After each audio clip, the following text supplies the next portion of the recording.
In Manchester, a rare educational experiment is being carried out. Local schools have been challenged to boost grades in GCSE English, Maths and Science, but they must find an approach they haven't tried before. The schools are under enough pressure without the added hassle of having to come up with something new and innovative. They're in East Manchester, and the pupils come from areas that have long been neglected, many from families that have only recently been settled. At least 40 languages are spoken in some schools.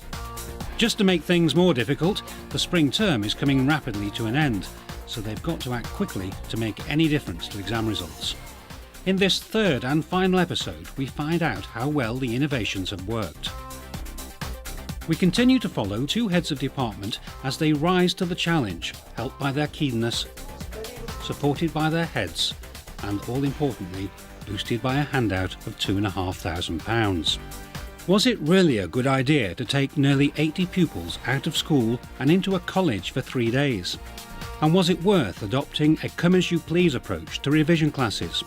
We'll also be hearing from innovation expert Dr. Paul Sternberg. What's his honest opinion? They're paying lip service to the engagement of the parents, but I don't know how far the parents are being engaged. The initiative has come from the new East Manchester Education Team, which found the money through the Excellence in Cities programme. I know some people out of education won't think that £2,500 isn't a great deal of money, but it is a large amount of money. And for the heads of department to say, we've got this money to spend on raising attainment in this short amount of time, that is new. It rarely happens.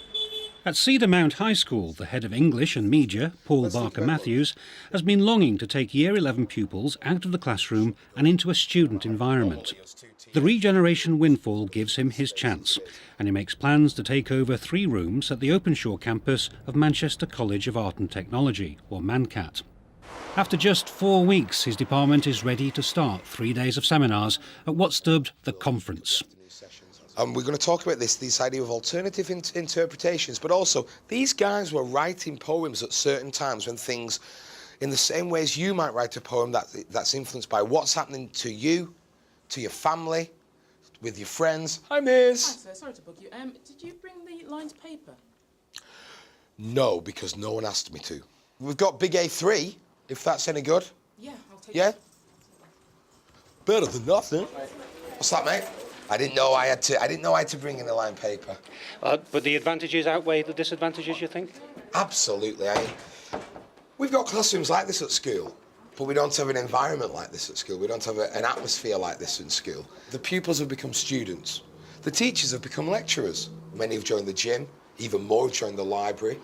Some will be in the gym at lunchtime today. They've got full run.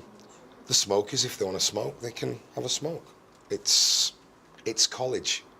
In contrast to this intense 3-day push to improve standards, a 12-week approach is being taken by the maths department at St Peter's Roman Catholic High School. The department is putting the onus on the pupils to seek the help they need by holding drop-in sessions.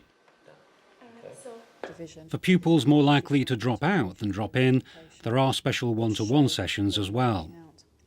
The sessions began 2 weeks ago, and a total of 22 pupils have sought help out of the 100 being targeted. But demand has tailed off during the days before the Easter break. Head of Maths, Fiona McGarvey, is still waiting for her first visitor as this lunchtime session draws to a close. Fiona, I know that some pupils might be scared off by the camera, but no customers this lunchtime? No. There hasn't been every day either, so. Because we were here on the first day and it was quite a flurry of interest. But is I tend to find Monday, there was a fair few yesterday. I've already had 3 came at break today instead of lunchtime because something else was going on at lunchtime today, so they came at break time. But it's the nature of the sessions. At both schools, money is being devoted to study packs. The St Peter's Maths Department wants parents, as much as pupils, to be actively involved in using the packs when overseeing revision at home. Talk of a special evening for parents to encourage participation didn't lead to anything, as pressure on time mounted before the end of term. So instead of receiving an invitation, parents are now more likely to get a phone call. Just phoning to see if you're aware of the maths work your son's supposed to be doing at home at the minute. Yeah, I've seen the study pack, but I haven't really had a look at it. There is a letter inside the pack explaining to you about the pack, and it explains what work they're supposed to be doing on a weekly basis. Don't forget you can phone if you need to. Phone us on the normal school number. Okay, thank you. Is that sort of typical of the sort of things you're saying to parents? Yes, some of the parents I know better than others, so it's a bit easier to speak to some of the parents, but yeah, that's basically. And are parents getting involved, do you think? Yeah. And this is just a sort of spot check to make sure it is home? Yeah. So the classes have all been told now that there'll be random phone calls home to check. Meanwhile, at the Cedar Mount conference, it's clear both students and teachers are relaxed and enjoying college life. Okay, young men, revving the car at 100 miles an hour, driving down the motorway. Yes. Okay. Okay. Calidor said, imagine driving this car, drilling it 100 miles an hour down the motorway. If you wrote that in your answer, the examiner, if it's a guy, would probably go as well. And the women would probably go, yeah, okay, guy, human. It would work. It would get you the marks. He doesn't treat her like a wife. How does he treat her? Like a possession. Like a possession? Why do we know he treats her like a possession? We don't know her name. We don't know her name? The whole purpose, really, of the 3 days is to consolidate everything that we've been trying to do in term time in 3 days, but also looking at generic question typing that comes up in exams. As well as more relaxed, some students are also slightly fitter. Before you came here, had you been to a gym? No, I haven't, no. So what do you think of it? It's pretty good. So it's made you think about your fitness as well as your English? Yeah. All the projects will be evaluated after the exam results. In the meantime, we asked Dr. Paul Sternberg, who specialises in education and innovation, to give us his opinion. What about your family, your starving family? Yeah? Are you going to let somebody else take that job? Yeah. Then you're going to die and your family's going to die. How do you measure the impact of something like this? Well, for the funding, it's going to be objectively evaluated by have they raised themselves by one grade. So the D to the C being the. That's the raison d'etre. But I think it's beyond that. I mean, we've been doing interviews. Students have been filming. Students from lower school media groups have been filming interviews over the last 2 days. How has it been for you? What have you learned from it? How do you think this has been different to high school?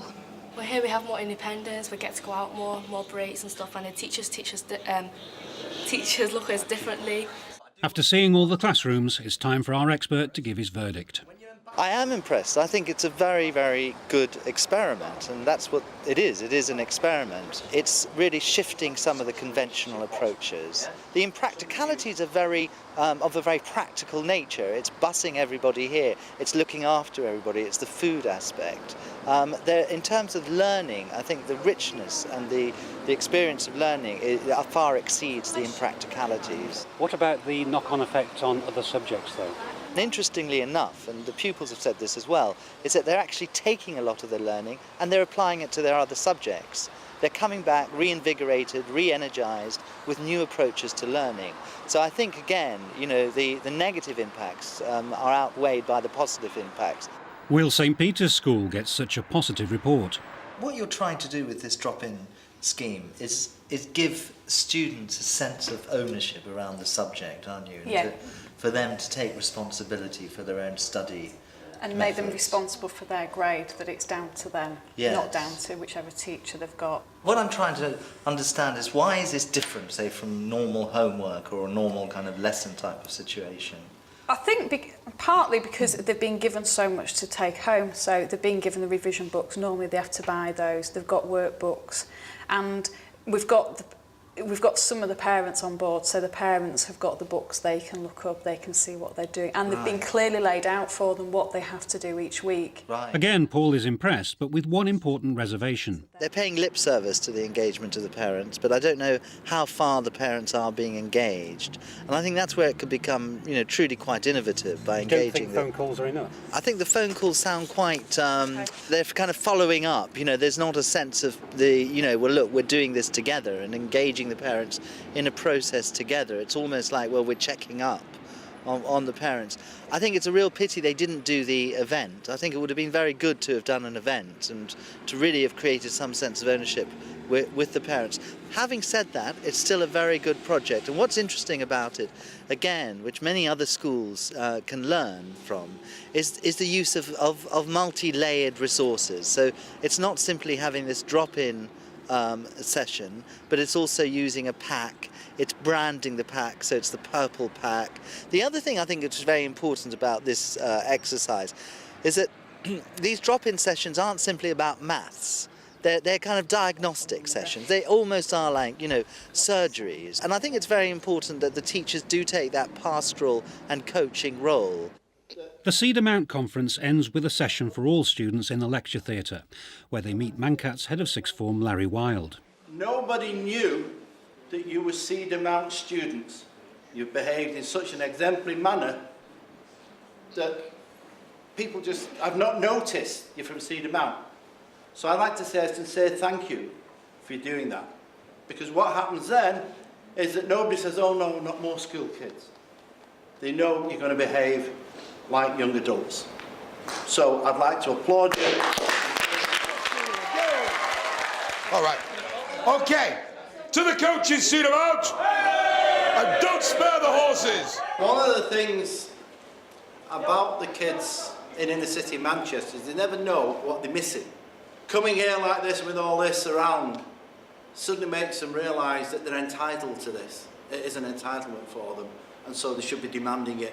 And it helps raise their aspirations of what they can do. The Cedar Mount teachers marked the end of the conference with their own debriefing session. There weren't as many dramas as I was thinking, to be honest, were there? It went really smooth. I think the first day hiccups, the technical hiccups and the being in the new space, but I think after morning break, especially, you know, they'd realise we can sign up for the gym, we can go anywhere. Once they'd realised and acclimatised, I think then we relaxed a lot, didn't we? I had a couple of opportunities to teach in 2 different classes, and it was just the same vibe in both classes. The students were there to learn, they'd come to us to learn, rather than in school where you've got to be in that classroom. Did you find as well, what I found is that, you know, normally in a classroom environment, you know, when you feel like you're just spoon-feeding everything, they suddenly became much more proactive as learners and wanted to actually do things. You know, they were much more independent learners. Although the proof of the innovation pudding won't be known until the exam results, it's clear just from the reaction of the pupils that the initiative has made a positive impact. Rolling and action. Oh, it was brilliant. I had a really good time.